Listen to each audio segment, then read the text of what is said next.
You have Googled yourself at some point or another. Admit it. There's nothing shameful about it. It's not worse than what I did. I searched my name on the dark web. Don't ever make that same mistake. I was 19 years old then. Liv and her family were kind enough to let me live in their guest bedroom at the start of that year. They liked the fact that I could fix most of their computer problems. Liv is a great person, and what she saw in a hacker who could never survive for long in the 9-to-5 world is beyond me. Their house was in a suburb only a few blocks away from a library and coffee shops with free Wi-Fi. These locations were convenient for my burgeoning career as a digital outlaw. I used those resources until I was able to move out and get a small apartment of my own. After a string of demeaning jobs and abusive bosses, I found financial independence. I did this after I learned how to buy and sell things I shouldn't with the use of my Tor browser. I engaged in illegal transactions such as ordering counterfeit money and stolen IDs. I discovered there was a large market for manufactured psychedelics. I often went to the skate park to sell those items off the beautiful landscape of the World Wide Web. Business was good. A young man with years spent in foster care, I sought out activities which gave me a sense of control. A childhood of not having any will do that to you. The ability to navigate the online world to get almost whatever I wanted afforded me a sense of power. It was going well until one evening in July. I sat on the second level of a Barnes & Noble bookstore in a corner next to the self-help section. I always did my best work there. The place was starting to go under and I did not have to worry about an influx of patrons. Despite having a disguised IP address, I never wanted to risk a raid at home. The items were always shipped to a P.O. box instead of my unit number as well. In retrospect, these were all flimsy safety measures. They still gave me a sense of comfort, even if they were a bit delusional. I made sure there were not any cameras mounted near where I sat down. It was a small space out of the way of the general public. Hiding in plain sight was always my preferred method. After 15 minutes of searching, I grew bored. I entered in my name, Joshua Wells. An input of my identity on that part of the web should be an indicator of how successful and arrogant I had become. I did not expect Wikipedia to be among the results, but it was the third link down. The first one involved a ghost tour in New Jersey. The guide had a similar name. The second was a gore website I was not interested in. While I may have been a thrill seeker, I was not out to consume media which capitalized on hurting others. I clicked on the third article link because of the title. It was about a television show. It read The Short Life of Joshua Wells. At first the title did not startle me, since there are plenty of others with the same name. Recaps of 10 episodes were on the page. The first paragraph illustrated how the series did not continue past season 1. I read the summary of the first episode for the sake of passing time. Episode 1. Joshua's father is a known and feared gang member. His mother is a helpless addict. She attempts to use their own son as a drug mule on a plane flight from Boston to California. She has hopes of making a profit by dealing narcotics to a major criminal enterprise on landing. The authorities intercept them. Their son goes with CPS. He goes to a safe harbor for kids. The synopsis struck me as very close to home. Who wrote or directed the show was not listed, but it did state the air date. The month and year given matched the era when an identical set of circumstances had befallen me. The name of the center I went to was even called Safe Harbor. I was too young to remember much, but the facts were precise. I gulped and tried to shrug it off as an unusual coincidence. I read the second episode summary. Episode 2, we follow Joshua on his 15th birthday. He goes to a juvenile detention facility for the first time after he attacks a teacher by throwing a desk at him. Although he missed, the instructor still presses charges since he did not like the student much. He befriends a troublemaker on the inside named Ian. They escape, but not before a massive brawl with the other teens ensue inside of the facility. It ends with the two captured. I felt the hairs on my arms stand up. It was uncanny to me how similar the events were to my own experiences. A slight blur overtook me, but I went on to the third, unable to keep my eyes from skimming. Episode 3, Joshua is free. Joshua decides to break and enter an old man's upper-class home after scouting the place for days. His goal is to take the many Rolex watches from the top drawer of the old man's dresser. When he enters the house, Joshua discovers how the owner did not take his vacation cruise trip as planned. The man was asleep in his bedroom until Joshua wakes the victim by accident. Joshua runs away. He gets chased by the homeowner outside, where the elderly male dies of a heart attack in the street. I felt my chest tighten. It was all true, but I had never shared that story with anyone before. It was one of my most guilt-ridden memories. I read the next two. Episode 4. Joshua has nightmares of the old man crawling out of a ditch and choking him to death. He complains about night terrors to one of his counselors, who recommended a doctor. He ends up selling anti-anxiety pills after he does not like the way they make him feel. A girl he asks out overdoses and goes to the hospital.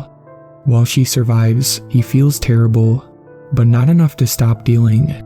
He takes his earnings and buys a PC. He takes lessons on how to breach other people's privacy from a group of credit card thieves he met in a mall. Episode 5. Joshua discovers the dark web. He uses it to hustle low-level street drugs at first. Later reads headlines about some of his accomplices getting arrested.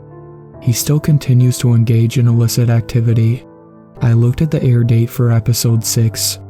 It was the 24-hour period I was going through. Episode 6.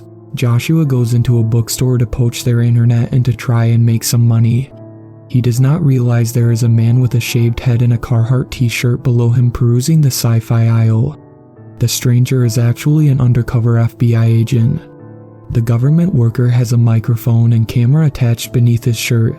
He is surveying for the perpetrator. Even though he has not singled out who he is looking for yet, an arrest commences where they tackle, punch, and taser Joshua. They place him in handcuffs. My hands shook. I stood, gripped an Eckhart Tolle volume to appear less conspicuous, and opened it. I leaned my head over the railing to stare at the ground floor below me. A man who matched the description given by the article was there. His shirt was baggy and hid what I knew to be a gun on his hip. He held a paperback in his hands. I took out my phone. I pretended to have a conversation with an imaginary business partner about stocks. I folded the laptop with my free hand and went down the escalator. I strolled towards the back where there were stacks of hardcover tomes on history. I found an unsecured door and walked through it. I was in the warehouse. Unopened boxes were stacked all around.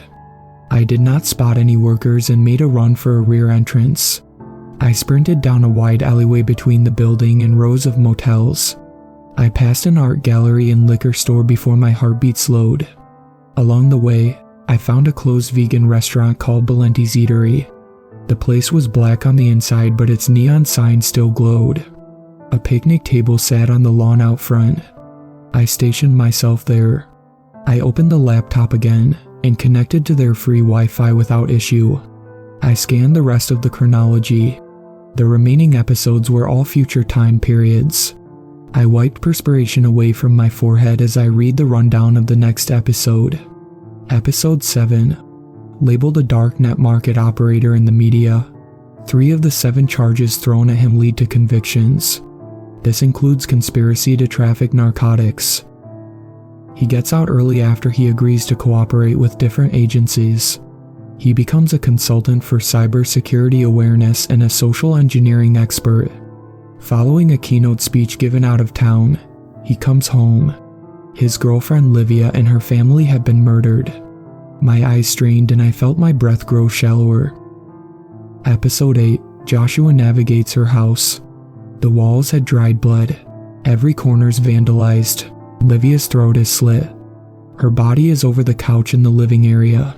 Her parents had socks stuffed in their mouths and deep stab wounds on their stomachs. Joshua calls the police. He's treated as the #1 suspect in the media for days on end. He is finally cleared, but the psychological damage is too much to bear. I pondered the words. Though I was still young, it is true that Liv meant everything to me. Episode 9. Joshua goes to psychiatric ward. He stares at the padded walls as though they will converse with him. Detectives do visit him with the hopes of gleaning some kind of further information. They tell him they know the aftermath of the massacre he stumbled upon was the work of an active serial killer. The murderer has remained unidentified. Episode 10. Joshua leaps out the window. He breaks his ankle. An adrenaline dump allows him to move across the field and onto the nearest highway. He goes out into traffic. A long-haul truck careens around him and takes out a line of vehicles. He goes to the nearest lake, where he weighs his own pockets down with stones. He waits until nightfall and walks out into the abyss. The last image we see is his hand breaking the surface of the water. Starlight glints on his skin before his fingers submerge below the surface. His last few gulps of water create pockets of bubbles which rise to the top. I absorb what the rest of my existence would look like. 4 black SUVs pull up and circle around me in the parking lot. Men in black suits, and the undercover agent from the bookstore, ran at me. Even though I did not resist, they still threw me to the ground. They dislocated my shoulder and kicked me in the jaw a handful of times before they cuffed me.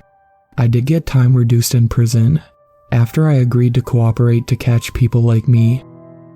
After my release date, I have tried to revisit that link without luck. I failed to understand how that article existed in the first place. I have read how high-level stress can open up insights and portals into the unknown. I would bank on the latter, though sometimes I think it isn't for me to know. I don't want to give into what destiny has written for me. My escape from the bookstore has given me confidence that I can change the outcome of the dark web's prophecy, even if only for a little while. Or did I only extend the inevitable for a fraction of time? Especially in regards to our stories as individuals, is not written in stone. It is malleable, I tell myself. This positive thought is the only thing which keeps me going. I should visit Liv's house now. She has not answered my texts all morning. Shout out to my superfans Sweet Black Swan and Brooklyn. I really appreciate you guys supporting my channel, and I look forward to making more content for everyone.